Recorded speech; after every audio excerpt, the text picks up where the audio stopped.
Hey guys, I am DC, your host of Barside Jive, and we are on the air. We're so glad that you chose to hang out here with us, and hey, tell a friend, will you? Like, call a friend right now and tell them to come over and watch, or just tell them how.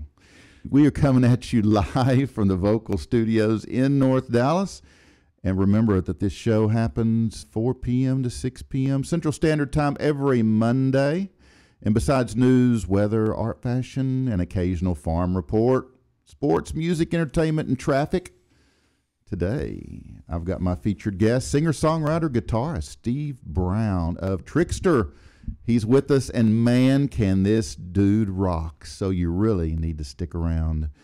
Be sure to check out my YouTube channel and subscribe for free. Just search for Barside Jive Live on YouTube. All my content's there. And I know you guys have attention spans that can only be measured in nanoseconds. So for that reason, I have cut up all my shows into little clips. That's right, guys, 7 to 15-minute clips, and you can watch them on YouTube, Barside Jive Live. Just look in the Barside Jive on the air Primetime Drive Show clip playlist. I know it's a long-ass title, but hey, I had to do it. And if you want to watch the full shows, just go to Barside Jive on the air, Primetime Drive full shows. You can watch the full 2-hour show. And if you happen to be listening to me as a podcast right now, all you got to do, if you want to see us, is go to vocalnow.com. And remember, vocal is intentionally misspelled with a K. That's right, Bread. And look at the top of the app or your browser, and you can see us live, which is really a cool thing. It is cool. Very cool. Barside Jive is sponsored by the legendary The Zoo. On Vocal. World's Best Rock. It can be streamed 24/7, 365 at, once again, vocalnow.com. Hey, guys, did you know on this day in rock history, the Beatles began the most important period in their development? They played their first show of their initial Hamburg residency at the Indra Club on August 17th, 1960. That would be this day, guys. The group have said over the years that the time they spent in Hamburg, or Hamburg, however you want to say it, which involved 3 stints between 1960 and mid-1962, is responsible for changing them from just a plain old ordinary band of teenagers into a tight, tough rock band. Now, along the way, they discovered pills, became a quartet when Stu Sutcliffe dropped out, and perhaps most importantly, for their image, began to sport what would be known worldwide as the Beatles' haircut. My mom called it a bowl cut. Bowl cut.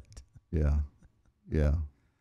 All right, guys. So what do you say we jump to some traffic? Traffic. Let's do some traffic. All right. Let's do some Get traffic. these people home. That's traffic. Looks like a real rock, action. paper, scissors. Yeah. Yeah. That's a way to pass the time in traffic, right? Yeah. Okay. Traffic. Yeah. From the Barside Jive Global Traffic Center. Global Traffic Center. And your Barside Jive Drive team. Well, Brad, we've got some trouble spots. Oh, okay. Where? Yeah. Let's go first to Nashville, Tennessee. Okay. Music City. Nashville, Tennessee. Where jamming takes on a new meeting during Nashville's rush hour, like right now. Oh, no. Yeah. Yeah. The Music City's traffic is nothing shy of flat out ugly. Oh. Yeah. Interstate 65, 40, and 24 are at a total standstill. Check your app so you'll know which exits to get off at once you see where your backing starts. And protect your sanity by staying in the middle lanes. You can make faster decisions around the trickiest Interstate 40 and Interstate 65 splits around Broadway, 2nd Avenue, and Demon Brone. Demon Brone. I guess that's how you pronounce it. Yeah. DeBrone. I Yeah. don't know. Yeah, Demon Brune, it looks like. Sounds cool. Demon Brune. Something Sounds like cool. that, yeah. And along the Interstate 440 and Interstate 840 beltways. Keep in mind, while drivers in more Type A cities can be scarcely bothered to stop at red traffic lights, let alone yellow ones, the more laid-back city of Nashville, Tennessee has gained a reputation for its drivers' tendencies to stop at and often even sit through green traffic lights, which would drive me freaking crazy. Yeah. I So- can't do that. No, me either. So a word of caution to you Nashville drivers, be careful at intersections. You never know who might be coming the other way, and it's not that they are lazy or oblivious or just plain dumb or maybe just a little lackadaisical. Yeah. Yeah. Well, Cameron Bailey, a homeless man who relies on the offerings of warm-hearted strangers at the busy East Nashville street corner he frequents, says, "Why should our actions be dictated by color anyway?" He said. Oh, no. People should go or not go with their hearts. Well, dude, he just wants them to hang out at the intersection so he can get more money. Look where They got more time to dig for the dollars. Yeah, look where that got him, out on the street corner. Right, Just right. went with the actions of his heart. He's probably making more money than most people per Could year. be. Yeah. Mm. Yeah. And Nashville, I guess, wouldn't be a bad place to do that, I guess. I don't know. No. But let's move out of Nashville. Let's Yeah, go let's to Rio de Janeiro. Rio. Yeah, let's go to Rio. So down in our neighbors to the south in Rio de Janeiro, also known as the Marvelous City, they say, they are just coming out of rush hour in a city that is currently 47% congested and anything but marvelous to drive in. And if you're on the President Dutra Highway, BR 116, take note that it is one of the most dangerous and mortal roads in all of Brazil. That's right, Brad.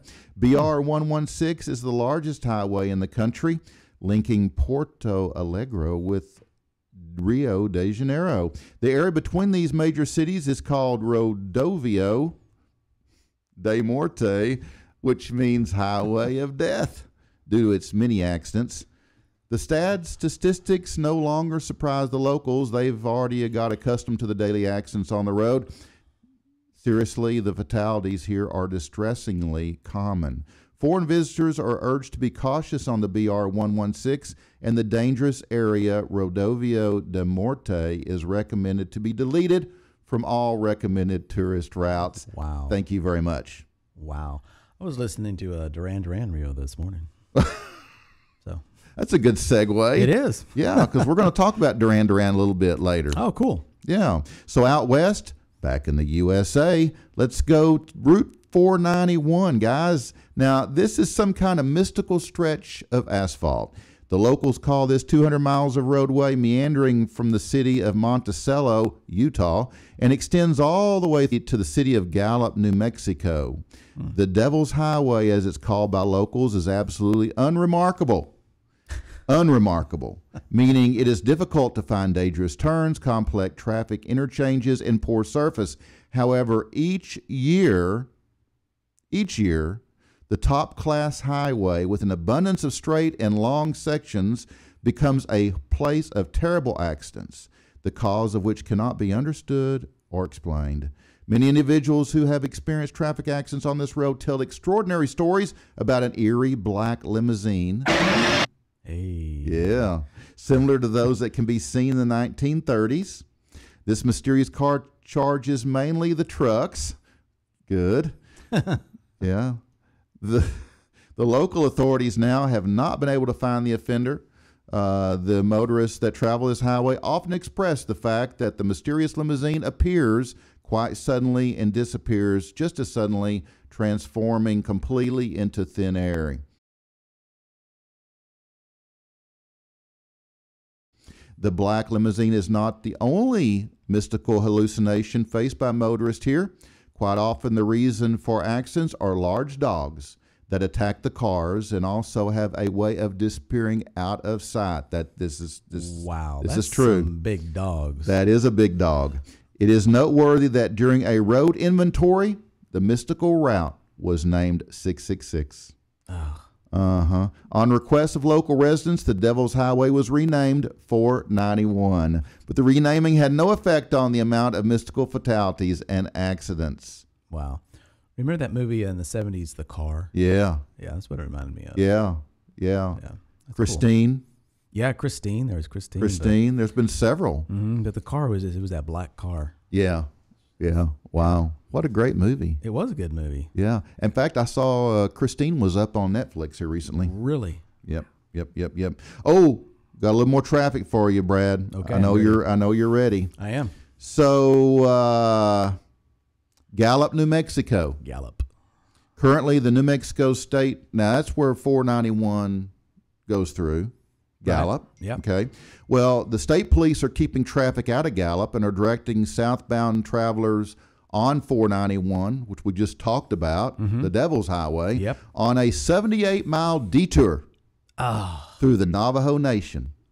78-mile detour. New Mexico Governor Michelle Lujan Grisham on Friday granted outgoing Gallup Mayor Jack McKinney's emergency request to lock down the city for the weekend as the number of COVID-19 cases in McKinley County spiraled up alarmingly. This is no joke here. Yeah. State police converged on the city of 22,000 people. Right. Residents around noon on last Friday and blocked roadways going into Gallup, including Route 491, which enters the city on the north end and runs through a few miles of town before joining I-40. Grisham invoked New Mexico's Riot Control Act to order all roads in Gallup closed to all non-residential travelers. The 3-day closure also orders all businesses in Gallup to close from 5 p.m. through 8 a.m. Wow. Vehicles in the city are required to have a maximum of 2 occupants. As of Saturday afternoon, the number of confirmed coronavirus cases in McKinley County, according to the New Mexico Department of Health, is 1,064 with only 20 deaths. Wow. Scary, huh? So you can only have a maximum of 2 people in the car. Yeah, scary, huh? What if you got a family of 4? Dude, you got to leave your kids out on the road? I guess. It's a freaking... That's stupid is what that is. It's a freaking government Stupid. takeover. Yeah, I don't like it. I don't like it either. I don't like it. Yeah. Well, guys, that's global traffic from your Barside Jive Drive team. And now a word from one of our sponsors. Legend in their own time comes back to Texas for the biggest concert event of the season. Spend an evening with Led Zeppelin on March 3rd at the Tarrant County Convention Center in Fort Worth. The unbelievable Led Zeppelin returns. Good seats for Led Zeppelin are going fast at all up your alley stores, all record warehouses, and Hot Rocks in Fort Worth. Led Zeppelin from Concerts West. All right, Led Zeppelin's coming back, baby. Man, that's what I'm talking about. I like that. Yeah, I do too. I love those commercials. Yeah, those are cool. I mean, there are good seats remaining. Yeah. What a great sponsor, too. Yeah.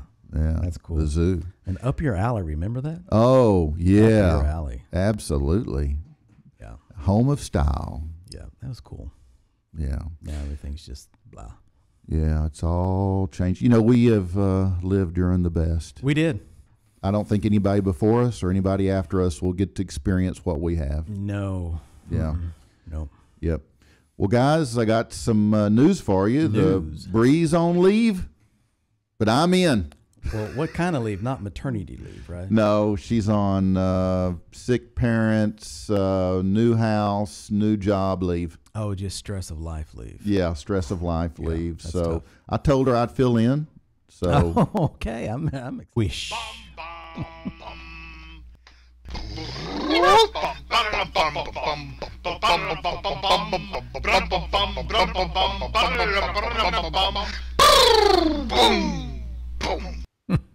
back to me. News you can trust. Yeah. So, guys, I love UFO.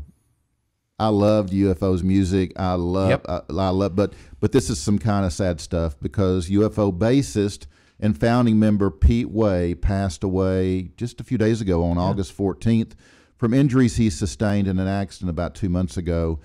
He had his wife Jenny by his side, and he was, only 69 years old. What a loss. He founded UFO in 1968 and began their recording career as a couple of years later, but it wasn't until they picked up Schenker, and I love him, who had left Scorpions, that their career really took off, cresting in the late 70s with albums like Lights Out, Obsession, and the 1979 live double album, Strangers in the Night. Way stayed with them until 82, but returned for stints from 88 to 89 and again from 91 to 2008. After his first departure from the group, he formed Wasted. That would be Waysted. How creative. That is very creative. Very. In which he returned in about 2003. Now, in 2008, Wasted did tour the UK in support of their new album, The Harsh Reality. However, they had not released any new material since that time. But rest in peace. And then we've got some more news. Quiet Riot's Frankie Bonelli is home after a 3-week stay in the hospital, during which time he suffered a stroke. Oh, wow. Yeah, the drummer is also in the midst of a battle with pancreatic cancer. He disclosed the news in a Facebook post, writing, and I quote, "Update, I spent the last 3 weeks in the hospital, home now, had 2 blood transfusions. I also had a stroke while there. I'm rehabbing at home. Thank you for your concern and well wishes." Well, Bonelli was diagnosed with stage 4 pancreatic cancer in April of 2019, but didn't make the news public until 6 months later. He told the news that it was discovered when he'd gone to the emergency room with severe pain in his calf, and scans not only turned up blood clots in his legs and lung, but also revealed that he had pancreatic cancer that had spread to his liver. Wow. He said, "My entire life has been a fight for everything," he said. "Nothing was ever given to me. I had to fight for everything, so I'm used to fighting, and I'm treating this the same way I treat anything else. I intend to fight it all the way to the end." Good for him. Wow. Yeah. Gosh, that's so it's tough. Yeah, it is. Wow. And what a way to find out. Oh, it's awful news. Yeah, you go in with a pain in your leg. Yeah. And then you got stage 4 pancreatic cancer. Yeah. Oh, my gosh, it's horrible. Well, Kelly Garney told me about Frank back when I did that interview with him. Kelly Garney and Randy Rhodes grew up together in Burbank, and Kelly was the bassist, and, of course, Randy Rhodes, the guitarist, founding members of Quiet Riot, and played with Frank. Yeah, they all knew each other and were friends. And in fact, Kelly's coming up on my show here in I think next month. Oh, cool. Yeah, he'll be on the show from his home. I believe he's in Nevada. No, I believe he's in Utah now. I can't remember. The dude, he's always somewhere, but it's never here. But anyway, Kelly's going to be on the show. But yeah, best wishes, Frank. We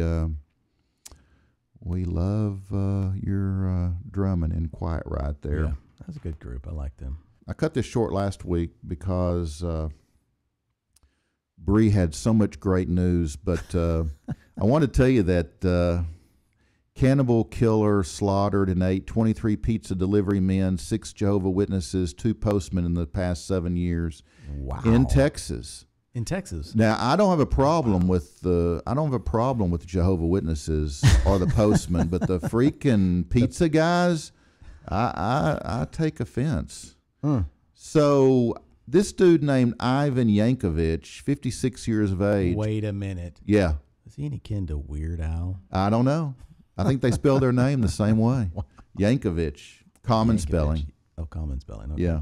Could be linked to a number of mysterious disappearances in the area, believe officials. Yankovic was interrogated by police after neighbors complained about him using a chainsaw late at night and reported the man being covered in blood. There's no giveaway there. No. No. When police arrived on the scene, Yankovic was found butchering a body in his garage and preparing what police officers described as large quantities of ground meat mixed in with an aromatic blend of spices. That's not good. Yeah. Well, the suspect did admit to preying on unsuspecting delivery men from local restaurants, postmen, and even a number of Jehovah's Witnesses. Assistant Chief Jeff Buchanan told reporters. He said that officials seized over 700 pounds of unidentified meat. Wow. Yeah, from 4 freezers, of which is presumed to be of human origin. Man. Yeah. You'd think that Yeah. they would have caught a clue of how many? 7 delivery pizza guys. If Joe didn't show up, like, where'd Joe? And then the next guy, Yeah. like, well, Barney, he didn't come back either after you did that delivery. You Let's think put this something- together. Yeah, I mean, Here's your sign. yeah, here's your sign. Don't send anybody else to that dude's house. Why did it take 7 years? Well, Yankovic, And the neighbors, they're the ones that caught him. yeah, who lives with his mother, Anastasia Yankovic, 93, and who rents the house basement to a local student, seemed to blend into the community and never arouse suspicion from the neighbors. Wait a minute. So there's also a student Yeah, that lives there in the basement. and didn't eat him. I guess. Yeah, he not was- yet. Not yet. When interrogated by authorities, Yankovic apparently showed some remorse about killing the delivery men and postmen who were just doing their job, but said the Jehovah's Witnesses, those guys really annoyed him, and he wished he'd taken out more of them. Oh wow. Tom Duval, a local Jehovah's Witness organization spokesman, said that he is totally relieved that members of our local chapter can now feel safe and that these courageous souls have not ended in this vile man's belly, but in God's belly.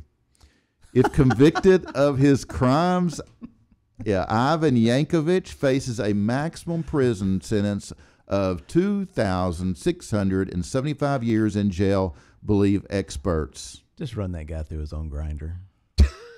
What do you think about that? Just turn it on, have him living, and just arm at a time. Dude, Do an arm, then do a leg, then do the other arm. it's Keep him alive the whole time. just a horrible story. Yeah. Thanks for that. Hey, well, anytime I can Add. add, content to the show. That's just weird. I mean, yeah. Yeah. Anyways. It's totally weird. But this is sure. but this is cool. Okay, what? MTV. Oh. Oh.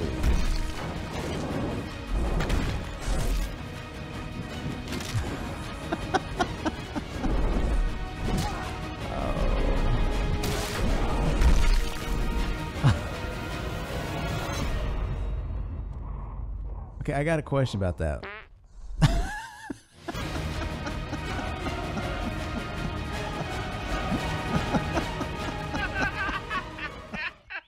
That's pretty good. And now for something completely different. I love our non-sponsors.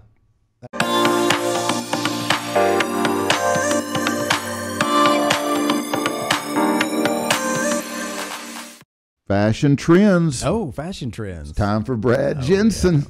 Yeah, well, this is since it's been hot out. Yeah. I thought we needed to. It's been hot out? It's been hot out, Dude, but have you noticed the change in the weather? Yeah, last night After- you called me and that changed. It cooled Today down. it's been, when we got to the studio. It's been awesome. It was 87 or 88. and it feels like 70. Yeah, it's nice out. Well- But so if we were to do the show last week, since it was 103 and 4. Yeah.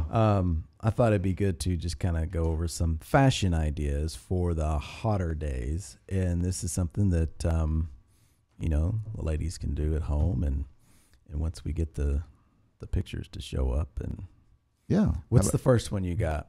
Right Okay, here. this one right here. Now this is, you don't have to go Wow. out. You don't have to go out and buy anything. If you have a dress, some people call them t-shirt dresses. You could take this. Do you think our guests are seeing this photo, or do you think it's just still on me? I think it's still on you. They can't even see the photo. I mean, I'm the one talking, and they just see you. Well, So maybe we've got a temp in production. did so the temp go to the restroom? So imagine a t-shirt dress. where's Jay's sign? I know. Be gentle. It's, We'll just call and you. that's the word for today. Be hey, gentle. what do we call you since we don't want to use your real name? You can use my real name. We want to use Bocephus? Mark. So, but you stop the video. So when it stops the video, then it. Oh, okay. Well, You know what I'm Oh, it usually doesn't. All right. okay. It usually keeps showing the picture. Well, but- let's start. Hit play again. See what happens. Yeah, maybe they get the camera Quit off being a hater. DC and And we just got dead air. But anyways, if ladies at home have not that one either, we're not on that one yet.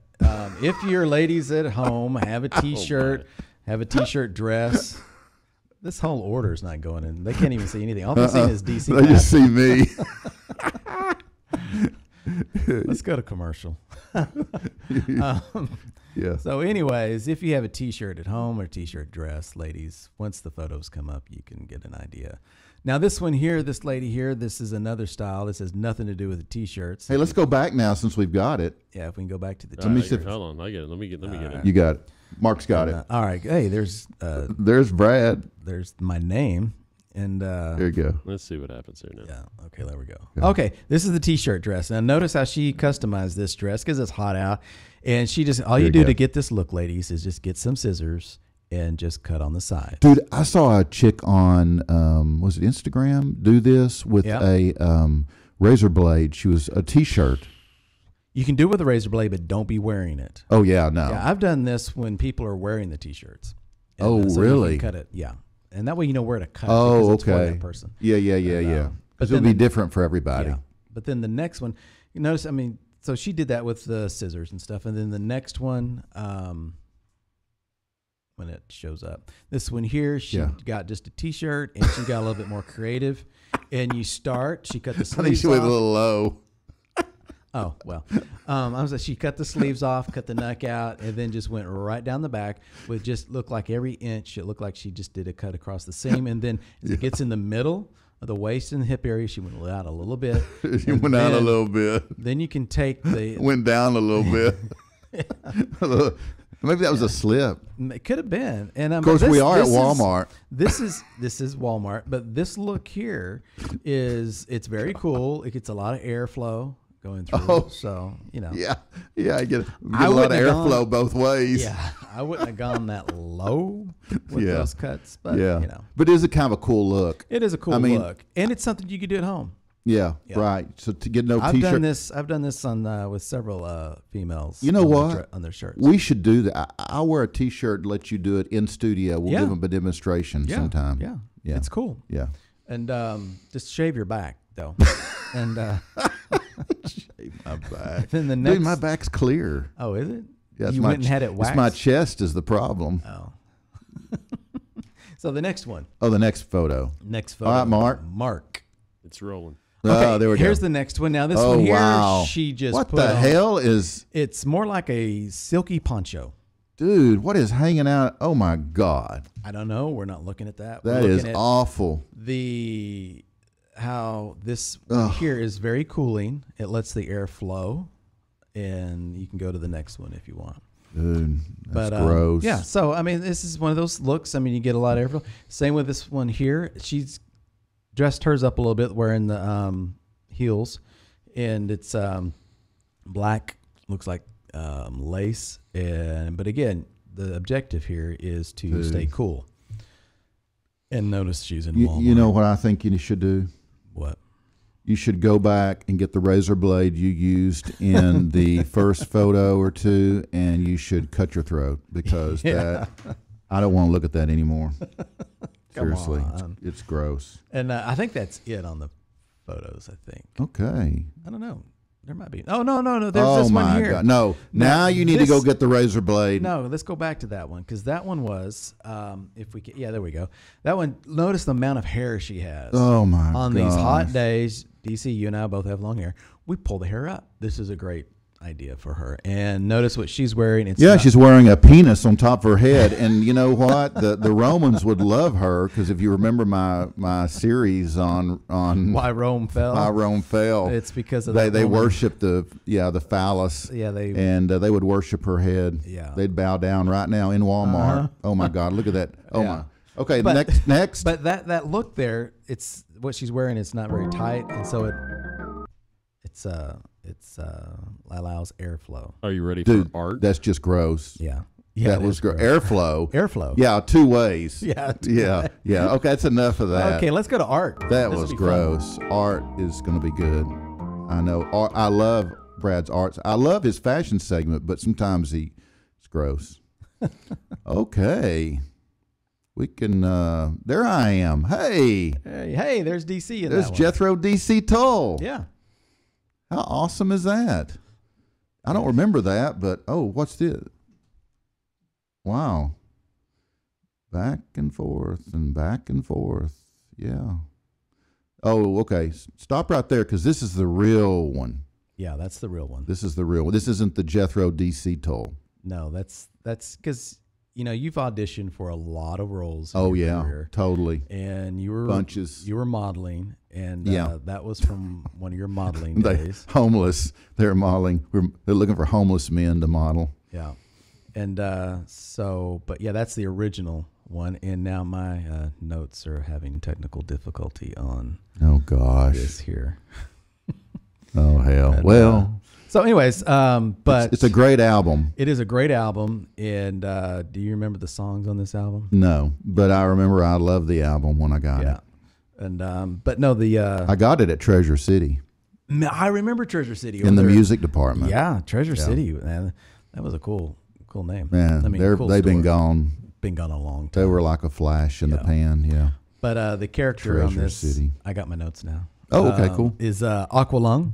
Yeah. Created by the artist Burton Silverman. And the album, the artwork on this album is a watercolor. And What inspired this dude? what inspired it was, it's actually, what's his name? Ian? Anderson? Yeah. Yeah. And he got the artist got the idea from him. And he was wearing his overcoat. And he said, so he painted him to look like that guy right there. And Kind of a creepy old guy. Yeah. And haggard. But yeah, it's actually a version of Ian, Wow. who was not pleased with this painting at all. Oh, he wasn't? No, he Oh, did not. okay. He did not Wow. appreciate it. He hated the cover. Really? Yeah. Yeah, but he let it go. He let it go. Yeah. And, it was Wow. probably one of those, the studio voted for it and said, this is what we got to do. But Burton, the artist, got paid $1,300 for this. And he referred to it as a throwaway gig. Wow. Yeah. And Well, even back then, that wasn't a lot of money no. for art. I mean, really. No, I mean. That's why they call them starving artists. Yeah, and if you see an overweight, fat artist, I'm about to get in a lot of trouble here. Yeah. It's because they're on. You are. It's because they're on welfare. Yeah, that's right. That's right. They're not out. They're not out working it. That's right. But anyway, some fun facts is how they got their name. Some of the names they were going through was Navy Blue for the band, and then another name was Ian Henderson's Anderson. I don't know why I keep saying Henderson. I don't know. Anderson. It doesn't matter. The other name was Ian Henderson's Bag of Nails and Candy Colored Rain. Wow. Yeah. And then Anderson recalled looking at a poster at a club. And so anyways, that's how he got the idea for that. Wow. Yeah. Cool. Yeah. Cool. And but the actual name Jethro Tull, how they got that name, is the one of the managers that signed for the book the bands for the club. Right. Because back then, if you were not very good, you wanted to play at a lot of clubs to practice. Sure. But if you weren't good, you weren't allowed back. Right. And so they had to keep changing their name. And so one of the names was Jethro Tull, and that is an 18th century. I could never say this name, and I do this. I farm. Oh hell, I can't say half the names on this show. No, it's agriculturalist. Oh, okay. And so yeah, he was an agriculturalist. Wow. And from Jethro Tull was Jethro in Tull real life. Yeah. from the 18th century. Wow. That's your art segment for today. Well, dude, I know that we didn't have a farm report per se, but I kind of threw one together, if you don't mind. No, yeah, Okay. because I was like, So let's well, go. it's been Let's go, Mark. hot, and Let's see the. Let's go. let's go with the farm report. Let's go, Mark. Just And, push play. Just push play. Like Steven Tyler says, just push play. Just push play. There we There we go. go. There we go. I With I Brad knew there wasn't Jensen. anything to report on the farm report It's just because hot. it's too hot, and Yeah. all the animals are just like crashed. in the shade. Yeah, so I threw down something here on the All right. very end, right here. My eyes are up here. I thought you'd appreciate that. Yeah, that is funny. Yeah. She's got a lot of milk. Yeah, a lot. Yeah, she'd A be lot. easy to milk. I thought you'd appreciate that. Yeah, she'd be easy to milk. You just reach up in there. You just and look at her. Yeah. Hold a bucket at the right angle and her just in- look at her. Get her in the stall and just reach up in there. And, I don't know. She might be ready to go in the open but you field. want to have warm hands. Yeah. You want to warm your hands. Oh, up. yeah. You just don't want to reach out and grab those things. No. Because they will not appreciate it. No, I bet not. No. Yeah. Mm-mm. That's a good picture. Yeah, I thought you'd appreciate Yeah. that. Well, let's do some sports. Sports. I like sports. Let's do some sports. Jay usually does sports, but Jay's not here, so let's play ball. All right, guys. That's sports. So we are gonna talk about bubble soccer is the sport, and it for a lot of people, they say it's tons of fun, not only to the players but also to the spectators. I would definitely spectate. Bubble soccer. Yeah. So the players are encased in inflatable bubbles which cover their upper body and their head. The game was first invented in Norway, of all places, in 2011. A match is played by two teams, each consisting of no more than 5 players. And according to the rules of the game, each team must have at least one female on the field at all times during play.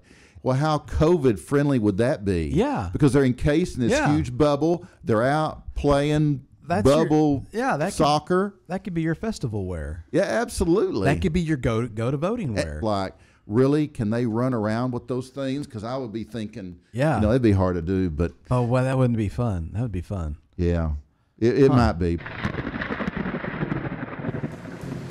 We had rain yesterday. Dude, it was awesome. It was great. Totally changed the temps here in DFW. Yeah. Because, guys, we are in Dallas. That I is don't a know great where you're song, at, though. but it is a great intro. It It is DC from your Barside Jive Global Forecast Center. And, Brad, not a lot of surprises this week. Nope. It's clear with periodic clouds in OK, Oklahoma. It's Okay. 80. Yeah, OK, Oklahoma. It's 89 degrees and precipitation is at 15%. Humidity is 81 and the wind is at 5. So see, everything is okay in OK, Oklahoma. Yeah. Okay. Now in Upper Thong, UK, it's 67 degrees, sunny with a current temperature of 69 degrees. Precipitation is 80%, humidity is 98, and the wind is at 9. So it could be a little chilly in the shade for those thong-only types. That is not okay. Upper Thong. It depends on what you look like. Upper thong is not okay. It depends on what you look like. In Amityville, New York, yeah. It's partly cloudy, 79 degrees, 20% is the precipitation, and the humidity 64. Oh, yeah, and the wind's only 9 miles per hour.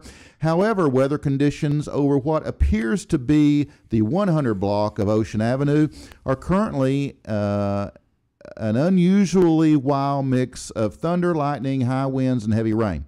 Just on that one road. Yep. One block. Reports indicate no such activity outside the one block area, which is centered over the house at 112 Ocean Avenue.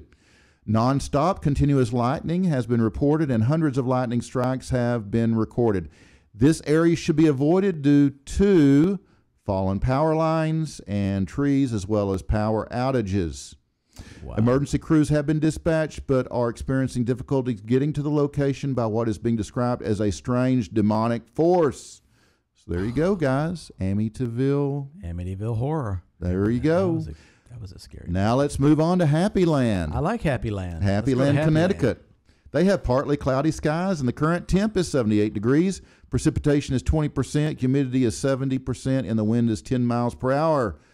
Now we're going to go down south to hell. Down south to hell. Hell, Michigan. Well, it's really up north, but we're going to say south because of hell. It is partly cloudy and 80 degrees. Precipitation is 20%. Humidity is 56%, and the wind is 9 miles per hour. Soon after Michigan gained statehood, George Reeves, that's right, guys, the founder of the town, after his arrival in the 1830s, was asked what he thought the town should be called. So he said, I don't care. You can call it hell for all I care. So welcome to hell. Welcome to hell. That's right. And that is your global weather from your Barside Jive meteorologist. Kinda. Here at Barside Jive on the air, back to the show we go. And it's time for a little guest segment. Oh, the guest segment. Guest segment. It's already time for guest segment? It is. Wow. It's we're close. Yeah. To the guest segment. Okay. I mean, we're getting really close. Right. And so our Not guest there, not there yet, sir. Not there yet? Well, Nope. we will be because I got a song. Oh, we got a song. Yeah. Yeah. So, guys, we are going to be right back with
Hip and Hippie is a planet-loving company known for its high-quality, earth-friendly, 100% recyclable candle line and natural body care products. It's no wonder eco-supporting people love Hip and Hippie, hipandhippie.com. Before I bring him in, let me tell you about my guest. I usually say a little about my guest, but in Steve's case, this dude has done a lot of stuff. Seriously. You would never read all that on his website. Seriously, you'd never go to his website and read all that bio, but I'm going to force feed it to you because I want you to know who Steve is because he's a cool guy. Steve Brown was born and raised in New Jersey. He's a mostly self-taught artist, picked up his first guitar at 9 years old, and he never looked back. And by his playing, you will know that there's no kidding here. Steve began his lifelong love affair with live performance at the age of 12. When he became a regular on the local rock scene of the 1980s. At 12 years old, he began writing music, lyrics, and founded his first band, Trixter. It wasn't long before Steve led the mighty Trixter to a record deal with MCA Records, sold out arena tours, and living every aspect of that rock and roll dream that all musicians long for. In his over 35-year career, Steve has sold over 3 million records worldwide. 3 million. Billboard Top 40 album. Written 3 Billboard Top 100 singles. Starred in 3 #1 MTV videos. Has had over 15 million online views, over 10 million streams, and has shared the stage with the likes of Kiss, Journey, Alice Cooper, Scorpions, Poison, Cheap Trick, Styx, Boston, Duran Duran. There you go, Brad. There you go, Duran I know Duran. you'd like that one. Yeah, I like Duran Duran. You want to stop on that one, just kind of let it Let's soak just in kinda- them, yeah, let's kind of kinda soak let them in marinate it. there a little bit. Duran Duran. Oh, Duran Duran. Yeah. Night Ranger, I like Night Ranger. Rick Springfield, and Tesla. Tesla. Oh, they were good. As not only a master guitarist, but as an accomplished songwriter, singer, engineer, producer, and performer, Steve has become one of the busiest music industries and sought-after talents. Yeah. From personal endorsements by Eddie Van Halen to churning out original music for some of television's most popular hits to regularly hitting the stage with an ever-growing list of rock and roll greats, Steve Brown is in constant demand. Most recently, Steve has played with Dennis DeYoung, formerly of Styx, Lynn Turner, formerly of Rainbow, and Deep Purple. Yeah, it's an impressive list, Brad. I want to keep going. Keep going. I love it. On Broadway in the hit musical Rock of Ages. And as the featured guitarist in the 80s Strike Back show with Rubik's Cube. In 2013, Steve was invited to be the vicarial guitarist for the legendary Def Leppard. Which led to him joining the band at the historic Wembley Stadium, along with many other arena and stadium shows throughout North America. Wow. In May of 2018, he pulled off a job never done before when he was called in with 24 hours notice to fill in for Phil Collin for 3 shows with Def Leppard, thus giving him the distinct honor of covering duties for both Def Leppard guitarist Vivian Campbell and Phil Collin. Wow. A stunt he would later repeat in early 2019 for founding member, lead singer, and keyboardist of Styx, Dennis DeYoung. This has never been done before in the illustrious world of rock and roll. 24 hours. I'm sorry. 24 hours. Man, that's a lot to learn. Yeah. A true testament to Brown's talent, his loyalty, and his love of his craft. Steve currently fulfills his gigs with Trixter, Dennis DeYoung, Wizards of Winter, Danger Danger, Eric Martin, Mr. Big, Rubik's Cube, comedian Jim Brewer, Broadway's Rock of Ages band, Tokyo Motor Fist, and last but not least, Def Leppard, while continuing to cultivate his ever-expanding expertise, experience, and true passion for all that is music. That's right. I see him. There he is. Yeah, was that long? I mean, was that long? But it was totally worthy, and it was painless, right, Brad? Yeah, I enjoyed it. I mean, wow. Yeah. And believe, guys, there is so much more to Steve Brown. I want you to hear it from him, from his mouth. So let's welcome Steve Brown to Barside Jive on the air. Steve Brown's on the show. Welcome, Steve. All right, guys. How you doing, Dude, man? Thanks for having me. We love Trixter, man. Yeah, awesome. Woo! So do I. Dude, it's fucking awesome, band. You're fucking awesome. I'm so excited that you're here. Now, you're the primary songwriter, right? I am, my friend. Yes. Yeah. Well, you do awesome work, my friend. You know, I just introduced you with your bio, and what a resume. But I know you started, playing guitar at 9. Who actually gave you your first guitar, Steve? Well, my first guitar I got at at the music store where I started taking guitar lessons back in 1978, I believe it was, and it was a rental acoustic guitar, and it was a funny story about that. When my mother brought me in to take lessons, the guy at the store, I asked my mother, he said, "Is he lefty or righty?" And my mother goes, "Well, he's lefty." And the guy at the place goes, "Well, it'll be cheaper if he learns how to play guitar righty." So that's why I'm playing guitar righty right now. Oh my gosh. Right. Wow. But yeah, it worked out all right for me. People ask me all the time, they go, "Man, I wonder how much better you would have been if you would have played lefty."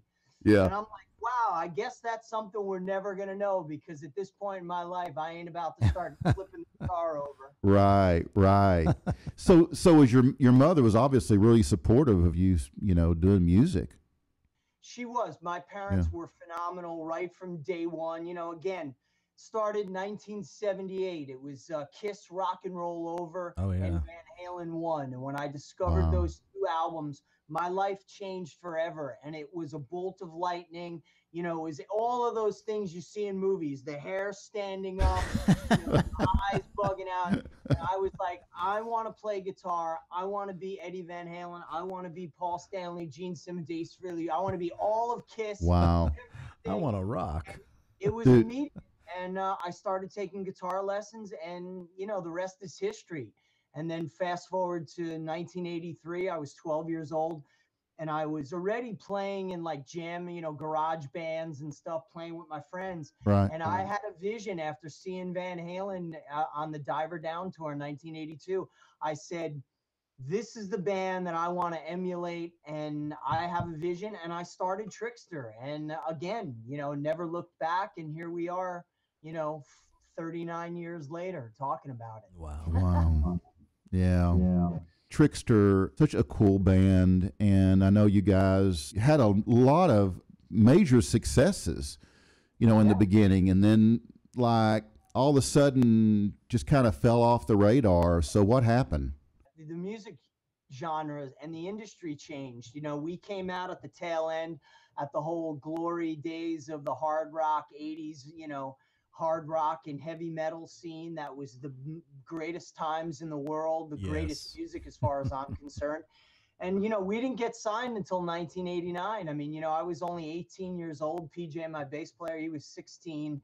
And we came at the tail end. So as we all know, all good things must come to an end. So we were lucky enough to have our first record come out in 1990, and relatively quickly, you know, the record came out at the end of May, and by October we were #1 on MTV. So thank God we had that window to where we were able to go in, and we had a good, you know, 2.5, 3 years from 1990 through 1993 that things were going really well for us. And then the grunge era just took hold, and it wiped all of us out. I mean, I don't care whether it was Def Leppard, Bon Jovi, Trixter, Warrant, Firehouse, all the bands, that genre of music basically got taken out of commission for a long, long time because of grunge. Right. Well, then later on, you guys made a pretty strong comeback. What was it, 2007? Yeah, that's when we reunited. Yeah, so in 1995. We had our debut album, the Trixter record, and then in 1992 we came out, which I think is our best record, which is the record called Here. We went out on the road. We opened up for Kiss on the Revenge tour, and that was phenomenal. And then 1994, I built my studio, which we're looking at right now. That I've been in this house for 27 years, kind of the house that Trixter bought me. I'm very blessed with the success. And kids, I was smart with my money. I didn't go out and buy a Ferrari. I bought a house and go to a recording studio. Awesome. Yeah. It served me well. And then we did the first record we recorded here in my house was the Undercovers record. We did a Trixter covers record where we did songs by Paul Simon, Nine Inch Nails, Supertramp, AC/DC. And that was kind of the end for us. You know, we knew that's kind of why we put out that cover record, because we didn't really have it in us. I didn't have it in me to do a full-fledged Trixter record because I knew nobody was going to care. And we didn't have a record company behind us. So we kind of did a whole indie thing, put the record out on a small label. We went out on tour. And in 1995, I just told the guys, listen, man, we got to put this on pause for a while. And then lo and behold, 2007, I knew the time was right to put Trixter back together. I called up Pete and Gus, and we put the band back together, the all original members, and we were off to the races again. And we had a great, 9-year run. We were basically doing a lot of great festivals. We opened up for Poison, for Boston, for, Warren, all these great, Rocklahoma, and the M3 Festival. We had these tremendous shows and made 2 great records as well, which is really something to be said. Here we are 20 years later making, as good the music that we made on New Audio Machine in 2012. And in 2015, Trixter put out Human Era. I think those 2 records are as good, if not better, than anything we did in the early 90s. Yeah, they're awesome. Yeah. So, Steve, what do you feel like the song is that you've written that you look back and go, wow, it's a great song, man? Well, there's, a lot of them, every song is near and dear to me. I'm sure you've heard it before hear songwriters say, you know, songs are like their children. Well, they kind of are. Right. I mean, let's go with the obvious. Of course, the obvious is Give It To Me Good, because that was my first, you know, that was my first hit. That was the first video from the debut Trixter album that turned us into rock stars. I mean, you know, let's not kid here. We were an opening act. We were out on the road opening for Stryper. And, you know, we didn't have our video added to MTV. And then one week, our video got added to MTV. I think it debuted like at number 8. And then 2 days later, it was number 1, and it stayed number 1, I think, for 13 weeks straight. Yeah. From, Wow. you know, October through January of 1991. And that song changed all of our lives, and my life certainly. You know, I wrote that song in a matter of 15 minutes at my parents' house in Paramus, New Jersey. You know, it was one of those songs that wrote itself. You know, I picked up the guitar and just started strumming away, you know, on a G chord, and kind of, you know, inspired a little bit. I would have to say definitely a little Tesla, and I think Guns N' Roses too, because I think I copped some of the riff from Paradise City, you know? And it just flowed out of me, and I wrote this fun song about, you know, I mean, it wasn't rocket science, man. It was about, you know, meeting a girl and, you know, let's have some love, and baby, give it to me good, and I'm gonna give it to you good. Right. And it worked, and it resonated, and it was different. You know, that's the, you know, the one cool thing about Trixter is we had our own thing for sure. You know, as much as I love Poison and I love Warrant, a lot of the other bands of the era and the genre, we had a thing that was completely all our own. You know, you could see that in the video. You know, our video for Give It To Me Good was basically the way we lived our lives, you know, where we would play music in my parents' basement. We would, you know, and they set up the, you know, the stage area to where it looked like a garage, and we would ride motorcycles and dirt bikes, and we would hang out at the diner, and we were hanging out with lots of girls, and, you know, that was our life. And it resonated because I think, you know, with all the glitz and glamour and the, you know, and the sequin pants and stuff, here we were wearing jeans and rock t-shirts and Converse All-Stars. You know, there was a lot of realism to what we were doing. And I think that's why it resonated with the rock fans, and especially with the younger kids. Right. You know, and we were again, we were off to the races, man. It was a roller coaster that, you know, went on. Our first tour was supposed to be 2 weeks, and it wound up being 13 months. Wow. Yeah. Wow. You know, the thing I like about you, Steve, is that you're just so down to earth. You just lay it on the line. You don't care. I mean, it's just like, it is what it is, good, bad, ugly, and you just throw it out there. And it's like you're talking about copping riffs. Generally, people that do interviews don't talk about copping riffs from other artists, but I don't know why that's such a big deal, because it's been going on. I mean, most of this stuff originated from some black blues player back in the 40s, 50s.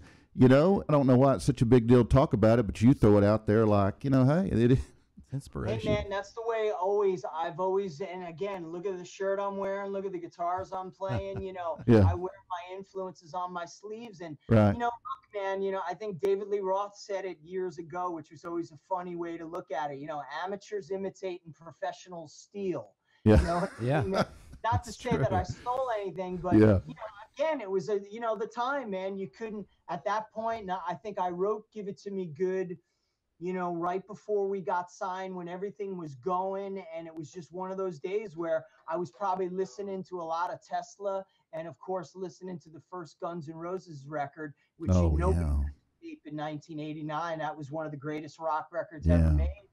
So it was just a matter of that. But, you know, as always, man, if you listen and then go to 1 in a Million, you know, look, 1 in a Million was totally influenced by Def Leppard, Yeah. one of my favorite bands, my friends. And of course, you know, the phenomenal Mutt Lange, the greatest rock and roll producer ever, you know. So everything I've always done with my career always is basically, I have benchmarks that I use, and I go everything to this day. When I was a kid with Trixter, I would always go like, what would Van Halen do? What would Def Leppard do? Bon Jovi? What would Kiss do musically? And I go, as long as I get somewhere in that ballpark, I go, at least I'm on the right track.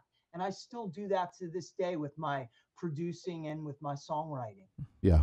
Guys, you are watching Barside Jive on the air, and we are back with Steve Brown, legendary guitarist for Trixter and now beyond, because he's doing so much more. But Steve, before we move on to some of your other projects, which I want to talk about, I want to know, after COVID, what are the plans for Trixter? Because we got a lot of Trixter fans out there, and they want to know what the plan is.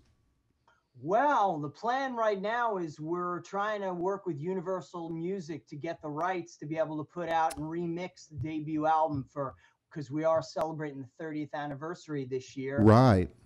Of the debut album. So I'm working on that, but it's not that easy being with this, with COVID and stuff. Right. The business affairs people, everybody's working remotely.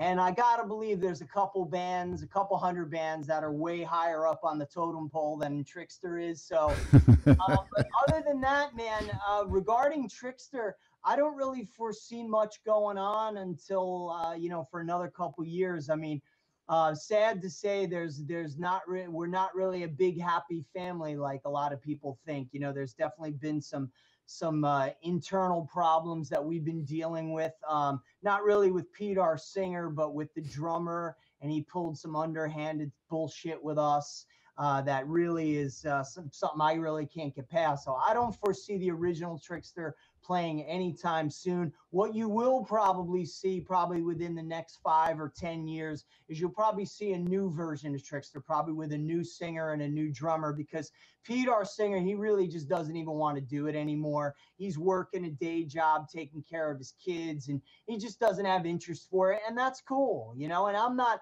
honestly, brothers, I'm not even sure I want to do it. I'm so busy with all my other things. Yeah. And comes down to, for me, luckily I've been blessed with enough success in this business that money doesn't dictate what I do. I do things because I want to enjoy myself and I have to be happy. Yeah. And the Trixter thing in the last couple years of it, let's say from like 2016 to 2017, it was getting really difficult on us.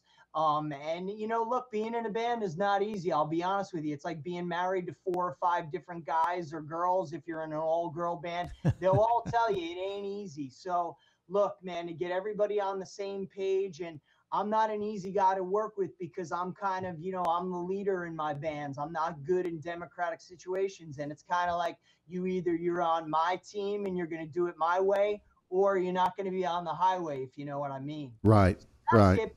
The good news is during the pandemic, I've been transferring all my analog tapes and vintage Trixter stuff. I got some machines set up over here with the original analog 8-track tapes of our first recording. So I'm getting everything digitized. So what I can say to the Trixter fans is within 5 or 10 years, you're going to be seeing a whole plethora of great video stuff and awesome compilations of unreleased material and remixes and stuff like that, along with possibly a new version of the band, but I don't really know. But, yeah. To all the fans out there, just, keep celebrating and keep supporting, the music, and, this way we can all still do this.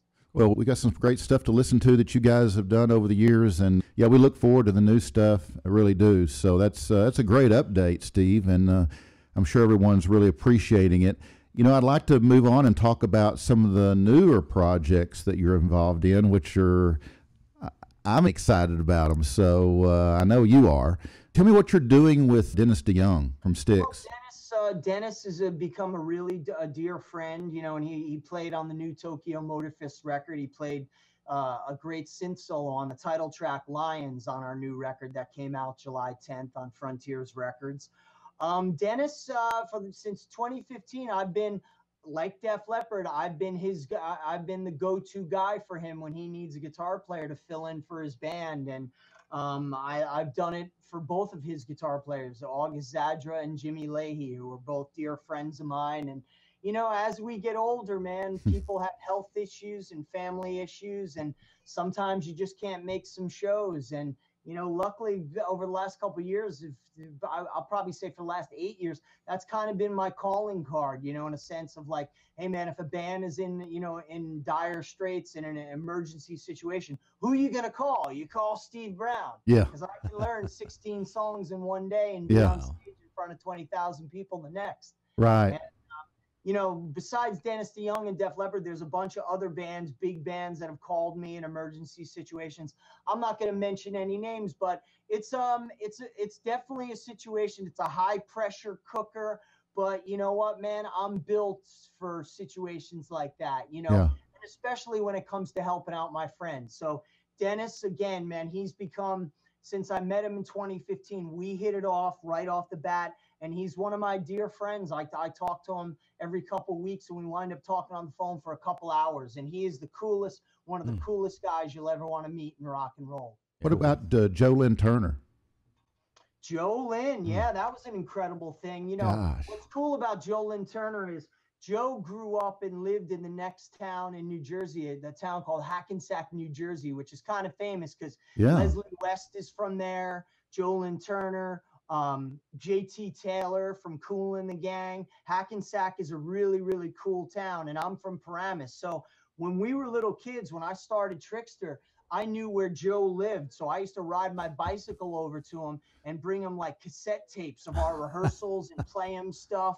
And Joe was always so great to me and the guys. And he would come out and talk to us and tell us, you know, you guys got to do this, you got to do that. And we'd always listen to him. And so long story short, you know, 2015, you know, after I got back from a couple Def Leppard runs, Joe called me and said, hey, man, would you like to, you know, come out with me and do a Rainbow show and, you know, do some of the Deep Purple stuff. And, you know, I got to be honest with you, Rainbow and Deep Purple, Richie Blackmore and Joe, that's always been one of my favorite bands. So it was a no-brainer, and it was an honor to play with him. We put together, we had an East Coast band and a West Coast band. We had Matt Starr and Sean McNabb on the West Coast band, and we on the East Coast we had Charlie Z. We had two awesome bands, and we were supposed to do a lot more, but sadly the market for Joe's kind of music, for the Rainbow and, you know, Deep Purple thing, isn't as big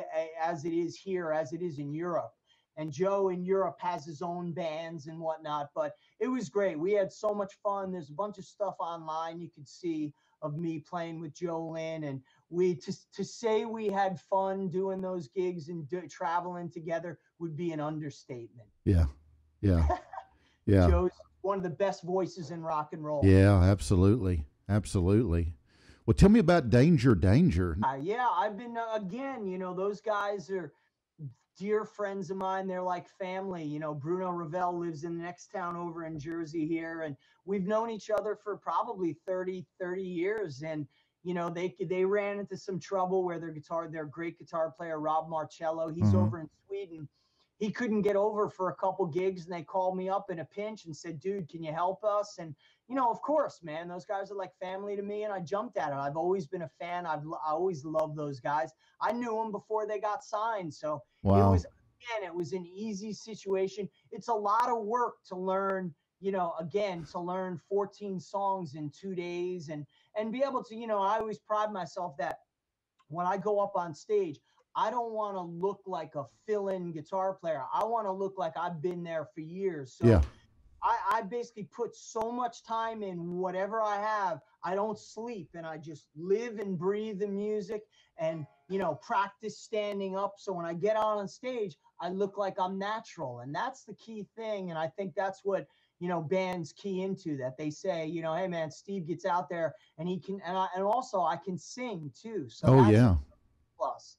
And Danger, again, you know, I'm still doing shows with them. We played in February. We played at the end of February, right before the pandemic broke out. We had a great gig with YNT and Zebra out in Long Island. And we plan on doing more. You know, we'll just have to wait and see. Steve, I've got to ask you, you mentioned the pandemic again, and I was thinking about it. You know, you're really a cool guy. And do you have like a cool mask? Do I?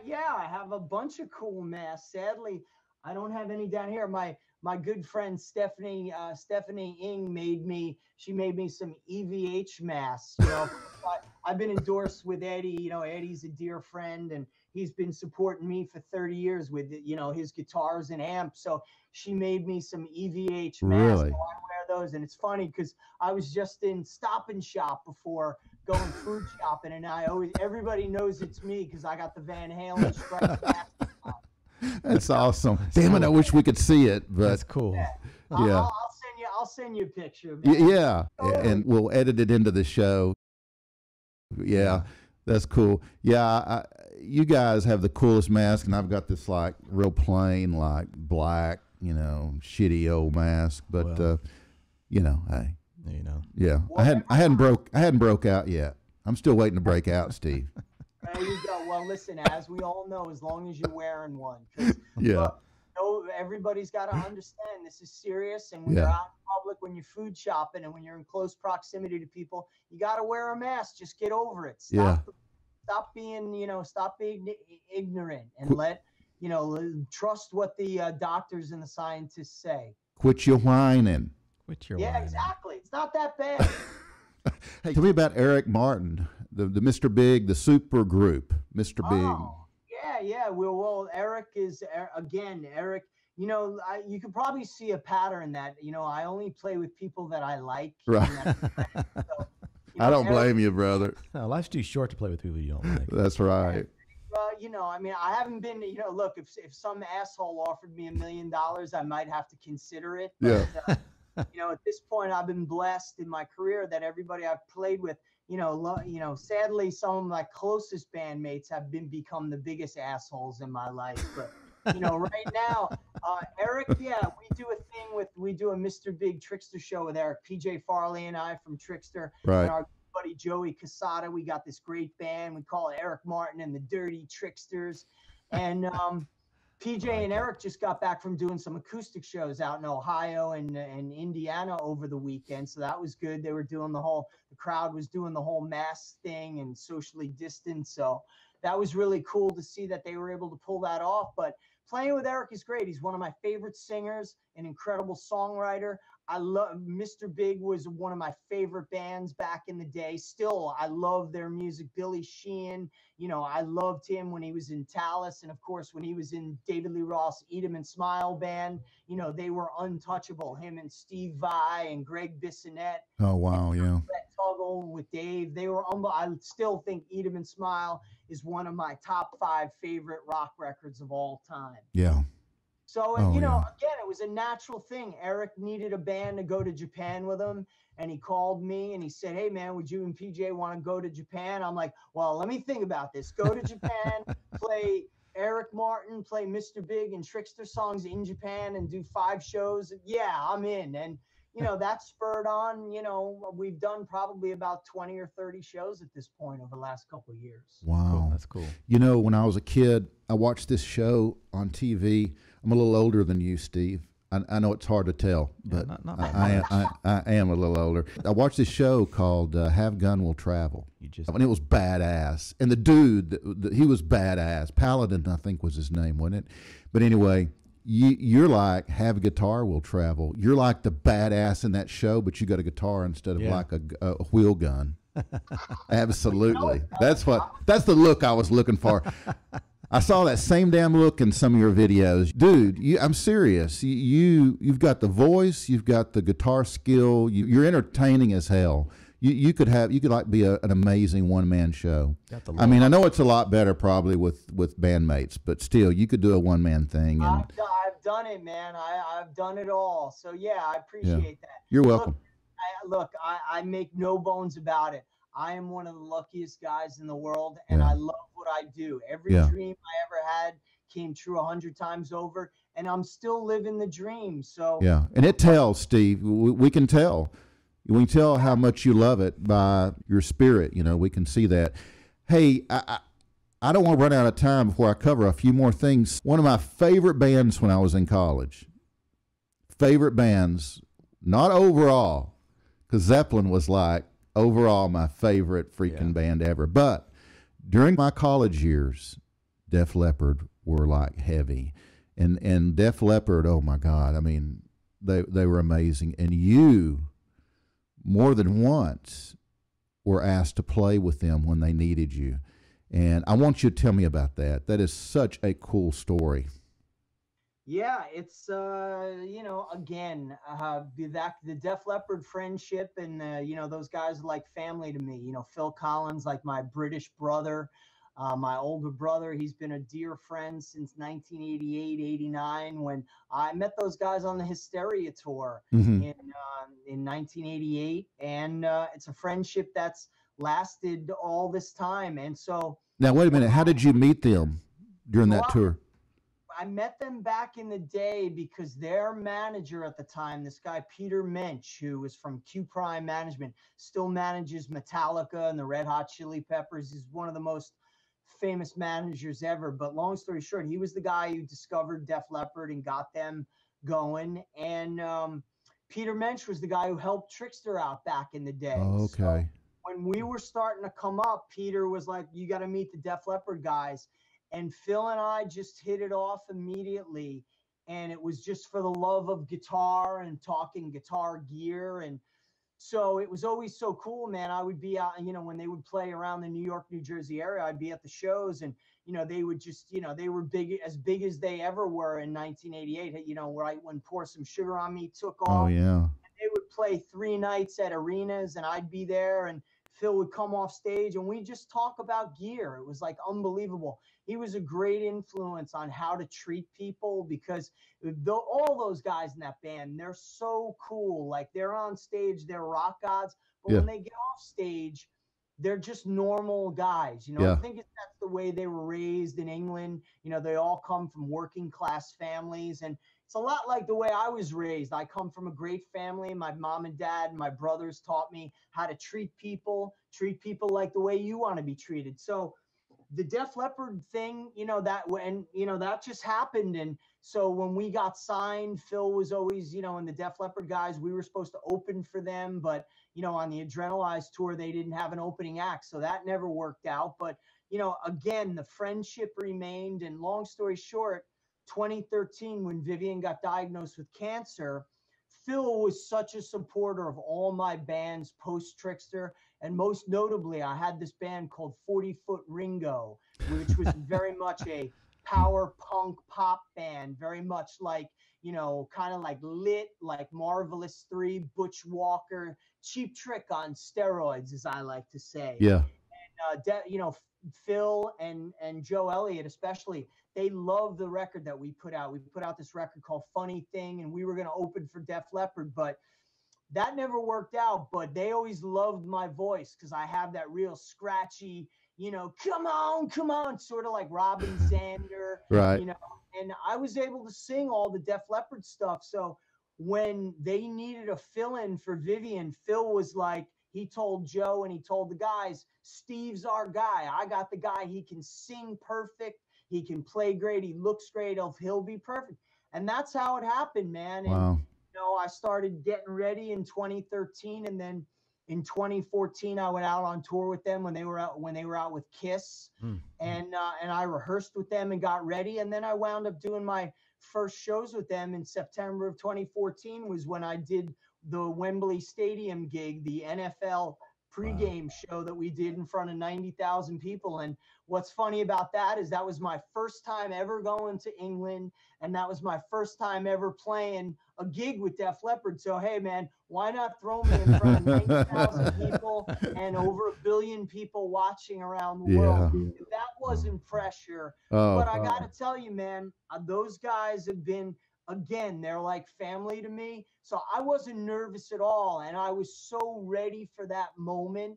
I had rehearsed, and in my mind, I was like, this is it, man. This is the big time. You're playing, not only are you playing a stadium, but you're playing probably the most famous stadium in the world with one of the greatest rock and roll bands in the world, Def Leppard. So you better kick ass, kid. And I certainly did. And it was just an incredible experience. And then I did 4 more shows at the end of 2014 out in California with them. And then I did another set of shows in 2015. And, every year I'm a part of the organization. I'm part of the Def Leppard machinery. Yeah. And I probably will be for the rest of my life. That is so awesome. What a career you had. It's freaking amazing, man.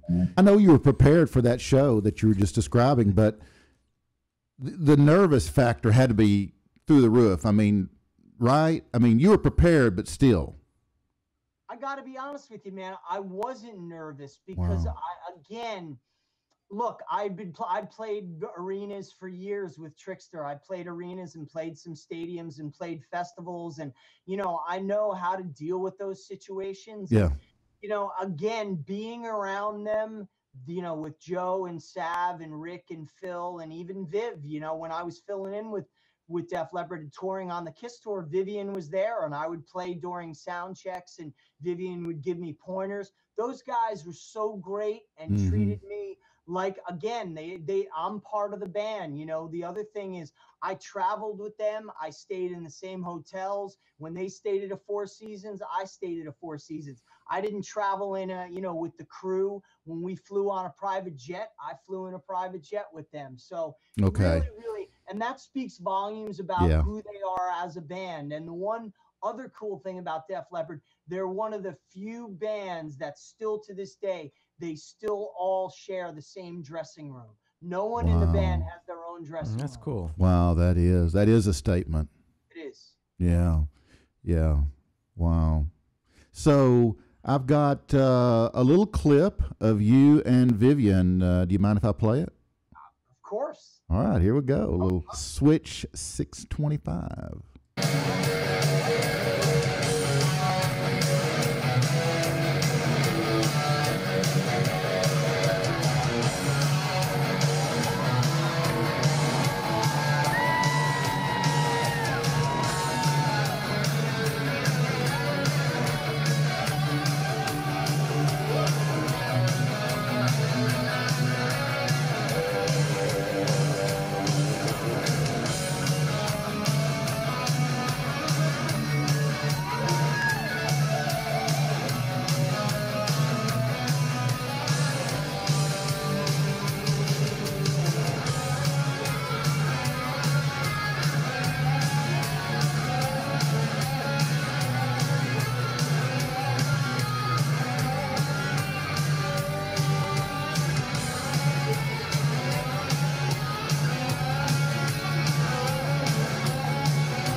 Guys, you are still watching Barside Jive on the air, and I'm still with Steve Brown. Steve's still hanging in there. Steve, it is so awesome still to have you on this show. I'm just excited that you're here. How does it make you feel to be working alongside of what I'm sure were some of your rock heroes when you were growing up? Well, look, it's been, again, it's a rock and roll dream come true, ever since I started, again, playing in 1978, Kiss and Van Halen. I got to tour with Kiss. I'm friends with Gene Simmons and Paul Stanley. Eddie Van Halen's been a friend of mine for 30 years. Def Leppard, Bon Jovi, the list goes on, and it's just, it never gets old to me, and it never gets lost on me how lucky I am. And again, I'm still that 13-year-old kid, and I still am a fan. I love the music just as much as I did when I was a kid now. Yeah. And I still, when I put on, when I'm driving, I have a beach house. When I go down to the Jersey Shore, I put on, I'm listening to Diver Down by Van Halen now. I haven't listened to that in a while. Every time I listen to it, it brings me back to 1982. And I just go, man, this is awesome. I still get that feeling from the music. And I think that's important. Yeah. Well, you've been really blessed. I can tell you that. Not just with talent, but with, you know, your associations and the people you've been able to network with in the business. If you could choose, who would you like to work with that you have yet to have the opportunity, Steve?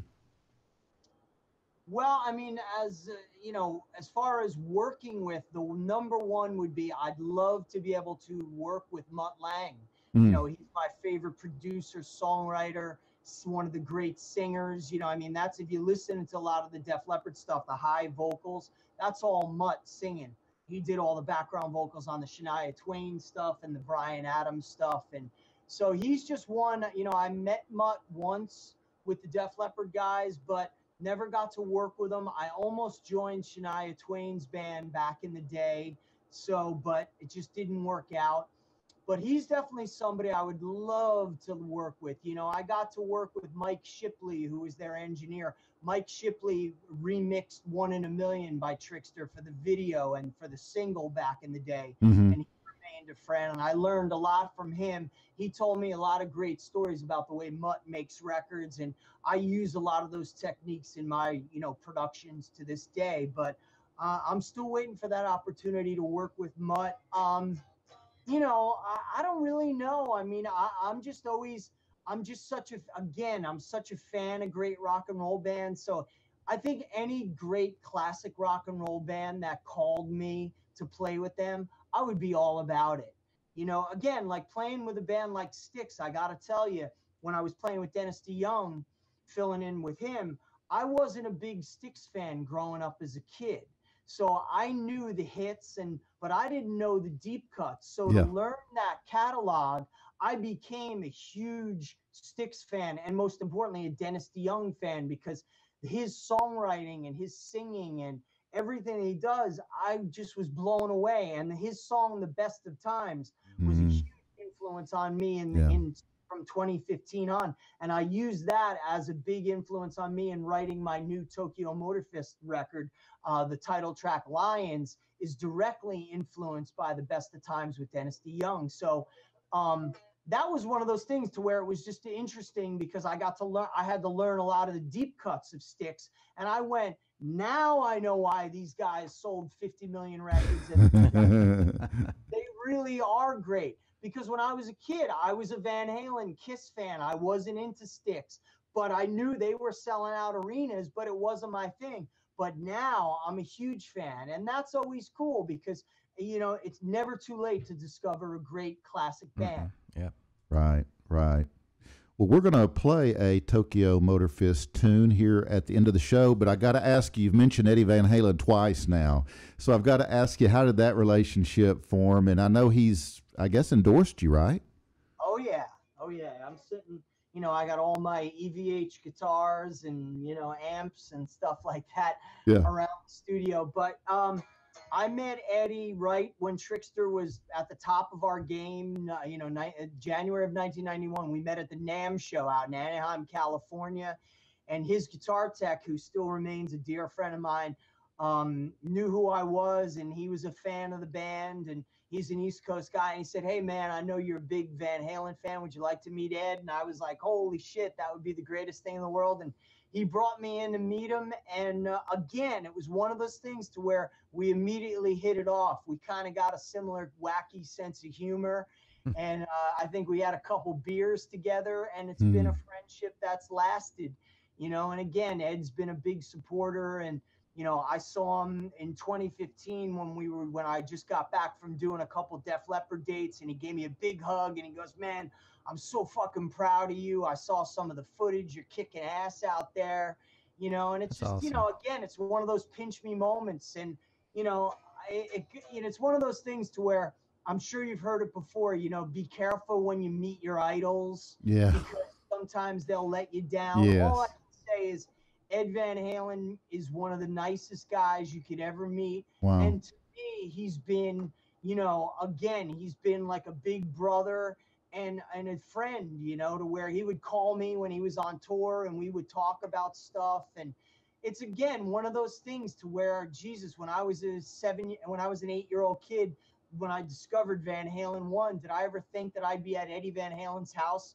playing all of his guitars, hanging out, bullshitting with him? You know, in the studio, man? It's like, you know, this is what dreams really do come true, and they certainly happen to me. So, Awesome. pretty cool. Yeah, very cool. Yeah, like I said, you've been very blessed. You know, Steve, we're going to start wrapping this show up. It's been awesome having you, but I've got one more question because, you know, I'm still looking for my breakthrough. And Never too late. I know. If I live long enough, maybe that'll happen. But I wanted to see if you'd do me a favor. What's that, my man? Well, what I'd like for you to do, if you don't mind, is tell me something, Steve, that you've never told anyone else, so like I can go viral. Like, so it'll put me on the map. So I'll have bragging rights that Steve Brown told me something that he never told another freaking show host. Jesus, come on, you're Put him on killing the me. spot. I know it's pressure, but dude, you've been under some major pressure in your life, so I know you can handle it. Yeah. I honestly, I got to be honest with you, dude. I'm an open book. I don't really have any Dude. secrets. I mean, of course, there's certain Dude. things I cannot tell you. Dude, but there is something that you can pull out of that do not tell section and lay it out here right now. Back in 1984. back in 1984, yeah. I don't know. Well, here's a good one, and I've told this story, but I don't think it's ever been documented. But Okay. This happened in 1988, and this is one of those how to get ahead in life or how to make things happen. Yeah. And that's always been my way of living life, to where if you want to be successful, you got to get in the door, you got to sneak backstage, you got to do this. So here, this is one that I don't know if it ever made it, but I did tell this story to John Bon Jovi, and I did tell this story to Doc McGee and his brother Scott McGee, because it directly involves them. So long story short, when Bon Jovi was releasing the New Jersey record, they were doing a big press conference in New York City at a big club, and it was like the event. Everybody was going, all the press. And I was like, man, I told Pete, my singer, and my good friend Jim, I said, dude, we got to get in there somehow. So how are we going to do this? And they were like, I don't know. And I'm just thinking during the day, and I came up with an idea, because at that point we had already known John. John was one of the big first guys who ever got behind and helped Trixter out back in 1986 before Slippery When Wet broke. Wow. So fast forward to 1988, right when they were releasing New Jersey. They were the biggest rock band in the world, and we were so happy for them. But I knew we had to get there, because I knew there was going to be a ton of press, photographers, and I'm like, man, we got to get Trixter out there. Everybody's got to know who we were. We're going to get there. So what did I do? I came up with this plan. I'm going to call the place, and I'm going to say, I'm Scott McGee, Doc McGee's brother. And if for all the listeners out there, if you don't know, Doc McGee managed Bon Jovi, and Scott McGee managed and basically handled Skid Row. Yeah. So those guys are friends of us. So I called up the place and I said, hey, I don't know who this is, but this is Scott McGee from McGee Entertainment. I got to add some guys to the guest list. Oh, It's wow. a band. I said, got to add Steve Brown and the Trixter guys. We're working with them. And the guy on the other line, I guess he's the VIP guy. He's like, no problem, Scott. We'll take care of that. And dude, the whole time, so I told the guys, I'm like, pick me up. I didn't even drive yet at that time, I Wow. don't think. I'm like, pick me up. We're going to New York. We're going to this thing. And lo and behold, we show up, and I go right up. I go, I'm Steve Brown. This is Trixter. The guy holds up the guest list, and he goes, all right, here's your 3 passes. Oh, wow. And we walked in, and we owned the joint, man. And it was just like I said. Now it gets even better, because at the end of it, I'm hanging around, and all of a sudden, through the corner of my eye, I look behind this curtain, and I see John signing stuff. And what did I do? I jumped right into the curtain, and I saw John, and he's like, Steve, what's up? And I said, John, what's happening, man? I'm here with the guys. Congratulations. I said, things are, heating up for us. It was right when all the record companies were starting to come out and see us. He's like, oh, man, that's great. I always thought you guys were great. I believed in you, and I'm like, hey, man, I got a photographer out here who wants to take a picture with us. Could you come out and take a picture? And he came out, and he took a picture with us, and it was in the Aquarian Weekly magazine. Wow. And right before he took the picture, he said to the photographer, he said, make sure this gets on the cover. And you can find it online. It's there. And I'll try to send you a scan of it. But that was an amazing story. Oh, and it was wow. one of those things about, you know what, man, sometimes you got to lie a little bit. You got to do something, get in the back door to make sure you're going to be seen. And that was my great story. And I remember a couple of years later when we hit it big, we were opening for the Scorpions in 1991 on the Crazy World Tour. Doc McGee was managing the band, and I told him the story, man, and he was cracking up. And him and his brother Scott were laughing. And I told John the story later on, and he remembered. Oh, you wow. know, it's just one of those things. So I think that would be the story that everybody wants to hear. Yeah. You know, that I've never really told, but it's one of those things, and it's a lesson for bands out there that at all costs, you know, without hurting anybody, do whatever you can to be seen and be heard. As long as you're doing it somewhat legally, you got to do whatever. And that's the difference between failure and success sometimes. Yes. That's an awesome story. That's a good lesson. That is a good lesson, yeah. Be aggressive. Be assertive. Say hi, Jade. Be My creative. daughter just came Hey, in. Jade, what's going on? Hello. Good Jade. to hear you. Say hi, Hey. guys. Hey, Say hi, Jade. everybody. Jade, are you like 19 or 20? Nah, she's 7 3/4. Oh, is she? I figured she's at least 19 and driving. I have a 20-year-old. Do you really? Yeah. Wow. Yeah. Steve, you're so young. You What look kind of- so what kind of damn young. skincare Yeah, we product want. do you Yeah, use? exactly. You Yeah. know what's cool about Jade? She's going to be 8 in November. She's seen Def Leppard twice already. She went to Kiss Wow. last summer. She got to meet the Kiss guys. Wow. How did that go? You met Gene Simmons and Paul Gene Stanley Simmons. I haven't even met Gene. And Paul Stanley? in Wow. full makeup. She was scared to death. I bet she God. was. You know what's cool about Jade is she's got a cool name. Yeah. I mean, who gets Jade, right? That's a rock and roll man. Oh, Yeah, it is. Oh, and That's she's a awesome. rock and roll girl. He is, man. Oh, that's awesome. Hey, you know, your story that has never been told was really a lot better than what I had pre-planned for you to answer. I'm kind of embarrassed now to even tell you what it was. Don't tell Okay, me. what was it? Do you really want to know? Well, I have a 7.5-year-old. I know it won't matter. Okay. The question was that I believe you've never told anyone: boxers or briefs?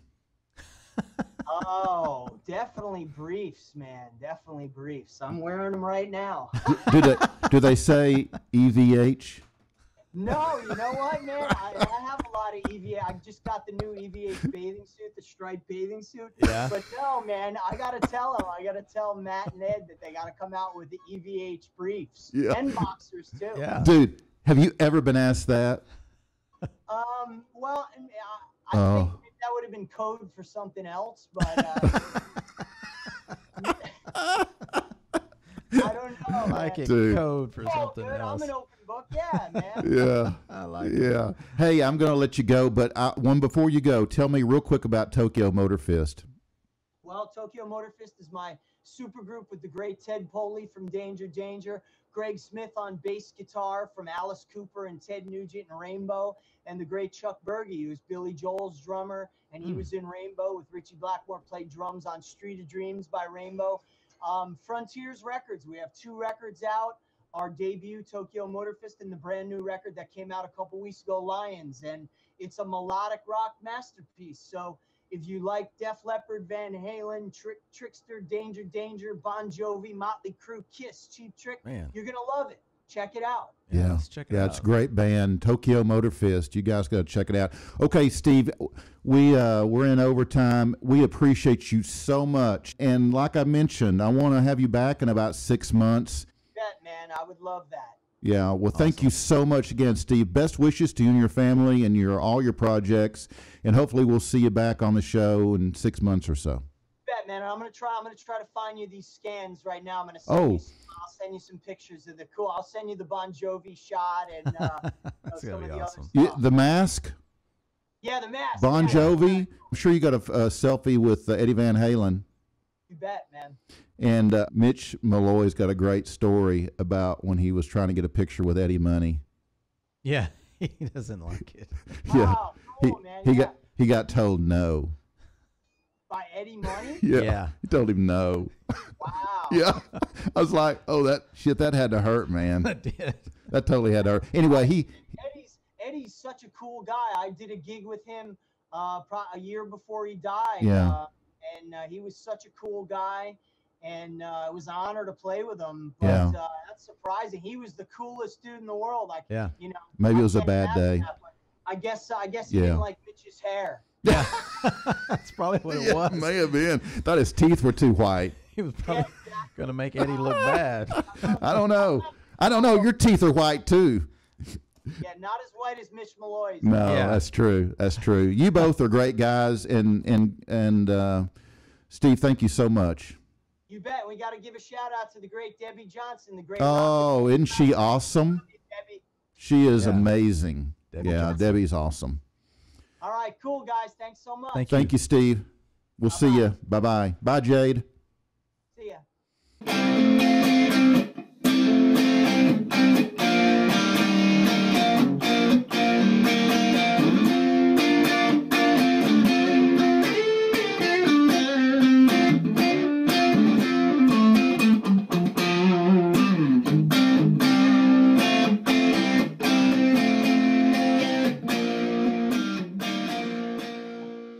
Okay, guys, that was the legendary Steve Brown, originally of Trixter, and now he's in so many projects that I can't even list them all, but he's subbing for Vivian, Campbell, and Phil Collin of Def Leppard now, so who knows?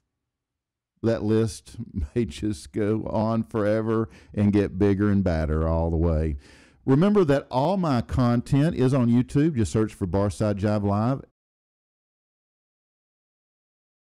Barside Jive shall not be responsible for any incorrect or inaccurate information caused by this broadcast.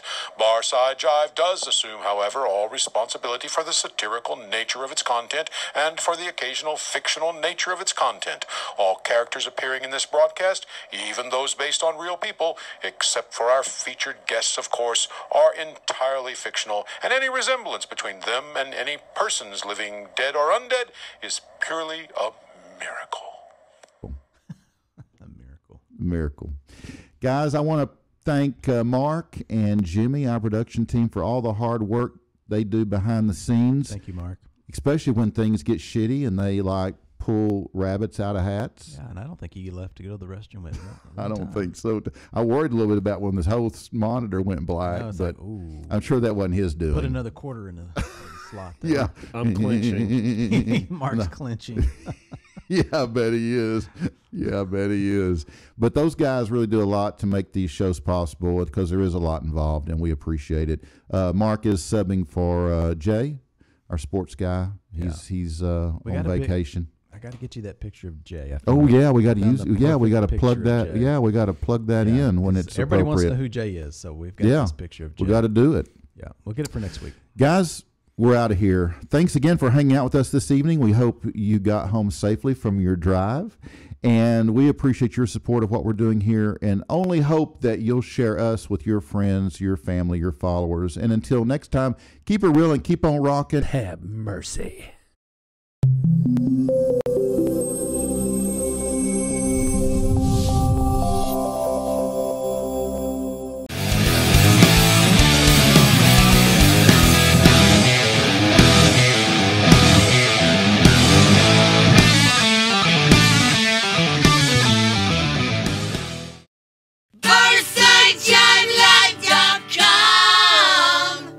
BarsideJiveLive.com. The zoo gives you rock for the senses. Lows that evolve into highs that pierce. Feel the rock on 98 KZEW, Dallas, Fort Worth.